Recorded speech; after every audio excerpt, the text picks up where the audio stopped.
Hello YouTube friends, good to be here with you again. This is Dr. Teresa Ulrich. We're looking at the progress of the Seahorse tank as it's going through its cycling process. A couple of observations since we last were together. In the hang on the back filter, you might remember I talked about that the filter came with a little sponge which helps build those nitrifying bacteria colonies, and it also comes with this pouch filter pad with some carbon inside, and in the back was a little well that I had put some biocubes in to allow more places for healthy bacteria to establish, nitrifying bacteria. But I noticed a problem having it back there. I'm going to remove this little piece, and I'll talk about that in a moment. When I had this in the back, I realized that it was creating a problem with the flow. So let me put it in as deep as I can.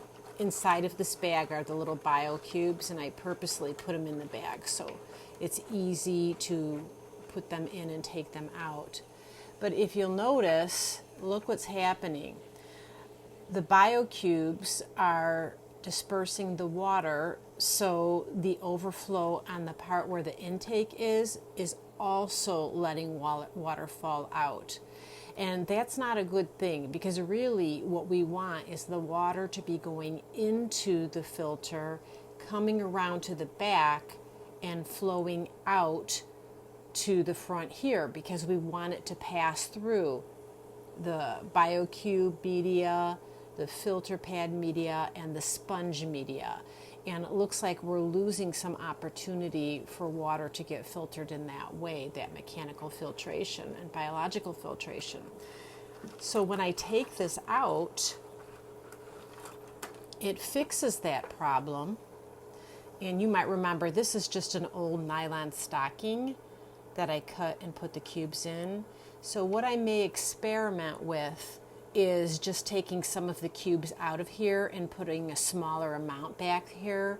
If it's not too big of an amount, it may not block the flow as much, and it may not distribute the water as much where it's backing up, because apparently the space that these cubes are taking up prevent the flow from coming out of here fast enough to keep up with the intake flow. And I did play around a little bit with the intake to see if I could prevent that from happening.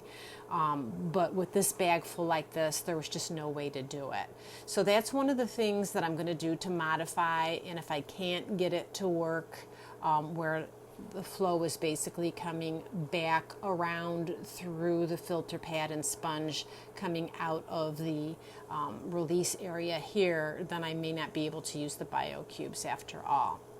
Another thing I wanted to talk about is I had in this little sachet that I created from another piece of nylon that I just tied up, I had some little mysis shrimp in there, and they literally disintegrated because they broke down. So I want that cycle to keep building, and I have now filled it with different seafood that I usually use for my cowfish. So it's got some clam and squid and other pieces of fish cut in here. Slowly this bag is starting to disintegrate, but I'm just going to keep it back here because I want that breakdown to force the cycle, the nitrogen cycle in the tank.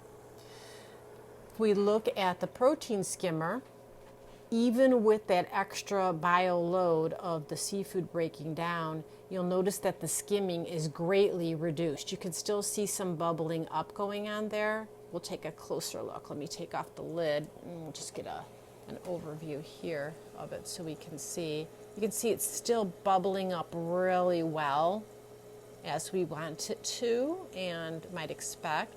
But now it's bubbling at the rate of a more established aquarium. And when you first put on a protein skimmer or do a water change or just add new salt water, you'll notice a big increase in protein skimming.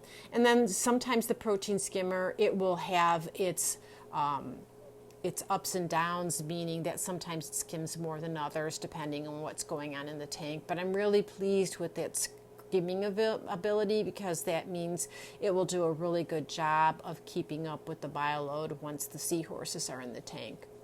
Now, you may remember last time the skimming was so heavy that I had to put a bucket in place instead of my little container underneath the cabinet that's holding the fish tank.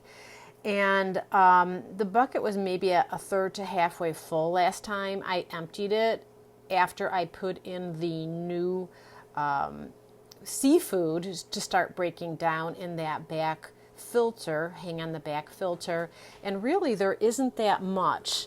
So what that tells me is that the water is going through the cycle and it's not pulling out as much waste. So the toxicity of the water is starting to convert through the cycle, going from ammonia probably through nitrites next, and then nitrates. And in the future we'll be measuring how the tank is doing as far as those go, because we want to make sure the tank is absolutely safe for putting seahorses in when it's time. So pretty soon I'm going to feel safe to put this hose in the back of the cabinet there and let it feed through underneath, and have a little container that fits underneath there that I'll probably need to empty just once a week once things are up and running fully. So like I said, for next time I'll see if it works, if I can adjust those cubes to a smaller amount in the bag and see if I can get that flow working a little bit better. A couple other things to look at. Here is our ammonia alert, and I said this is not something that we want to use to replace testing, but it can be a really nice tool if we haven't done testing within the last few days and aren't suspecting that we should have a spike in ammonia. It can give us a head start on this and prevent our seahorses from getting sick and maybe even dying if all of a sudden we see this spike. So you can see that this greenish color is aligning with alert level right now. I've tried to get it go to the heavier levels, which mean that there's extreme amounts of ammonias in here, but apparently that protein skimmer is doing such a nice job, it's not accelerating through these areas here. What we want is for this to be on the yellow, and when it's back to yellow, that's probably when it'll be a good time for me to start testing the water and looking at the parameters to see where the water condition is and how far along it is in the nitrogen cycle. Another thing I wanted to point out here in the thermometer, this thermometer reading, it's right at the top of the green area, which is the recommended temperature for tropical fish, including seahorses. I do not have a heater in this tank, as you may remember, and I've purposely not put one in just because if something's going to go wrong in the tank, if there's going to be any kind of malfunction, it's usually the heater that will stick. And I've known people who've had that happen where their fish ended up literally fried because the water just got too hot. As I mentioned, the aquarium is on an inside wall of the house. It's not in front of a window directly or in front of any kind of vent, so the temperature is very stable, but it's really nice because I can always see what that temperature is. And if I have any concerns, especially as in my part of the country in the US here, the temperature starts dipping down outside, just making sure that I'm not seeing that reflected in the temperature inside here. But we live in an indoor heated home. I just don't expect to see those big fluctuations. It looks like it's pretty safe for me. So that's where things are now. I am going to see if I can get some of those biocubes in the back of the tank without impacting that flow coming out where it shouldn't be coming out, and allowing the flow coming out the output here where it's supposed to be coming out. So we are getting very close to getting the seahorses and having them, and that will be, of course, the most fun part. But it's really been enjoyable for me to put things together using a lot of my recycled equipment, and really investing very little money of my own in putting together this tank. Like I said in a previous video, I actually got this complete aquarium and stand minus the lights and filter and protein skimmer, which I already had on hand. I got those from a thrift store for $20. I also found I was looking for a good acrylic glass cleaner, and I found one of my tiny ones in some of my equipment. So this one will work very well. I had another one on here in the previous video that was probably rated too strong for this size of aquarium and thickness of the acrylic. So that one's going to work really well. And if you're familiar with this brand at all, it's kind of nice. It's MagFloat.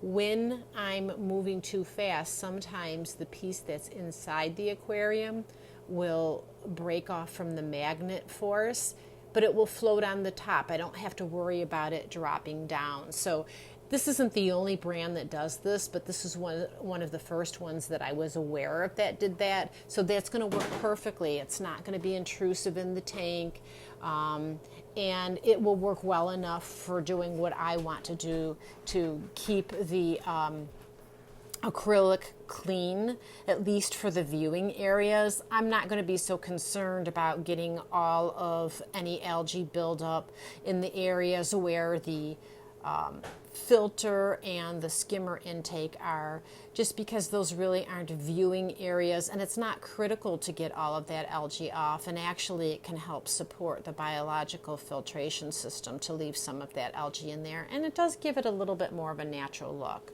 So that's where things stand now. Next time we'll check and see if I was able to get those biocubes in the hang on the back filter, so that I was at least able to take advantage of some extra opportunities for bacterial colonies, nitrifying bacterial colonies, to find additional places to locate. And we'll see where we are in the process and how close we are with completing that complete nitrogen cycle, so that the water is safe for the seahorses. Oh, one last thing I wanted to do, because I have had to add some water, I've also just been adding fresh water to this. And like I said, it's really not good to do that. When you do water changes, you should have prepared seawater to replace it. But because I've been adding so much water so quickly, I've just been adding fresh water to the aquarium, and there is no danger of fish or anything being harmed by the water at this point, because there's nothing in there. I'm going to put in my hydrometer. I did add some extra salt because I know I was adding a lot of fresh water without salt in it. And it looks like I'm right at where I want to be. There's a little green area on the hydrometer that indicates the range that we want to keep the salt water, so that it is at an appropriate level for seahorses. Once I get closer to actually ordering the seahorses, I'll probably turn off the filtration and the protein skimmer, so that there isn't current moving, and I'll get my precision hydrometer, the bigger one, and stick it in there, because it gives me a more exact range of where the salt levels are. And as I'm getting ready for the seahorses, I do want to be a little bit more precise. Well, thank you so much for joining me today. It's always a pleasure to be with you. I hope that even if you're experienced in aquaria, that you're learning a few tricks and tips that I've learned through the years just from experimenting. And like I said, this is going to continue to be one big experiment for me. Maybe I'm going to be making adjustments to see what's working well and what maybe could use some refining. Thanks you so much. Great to be with you.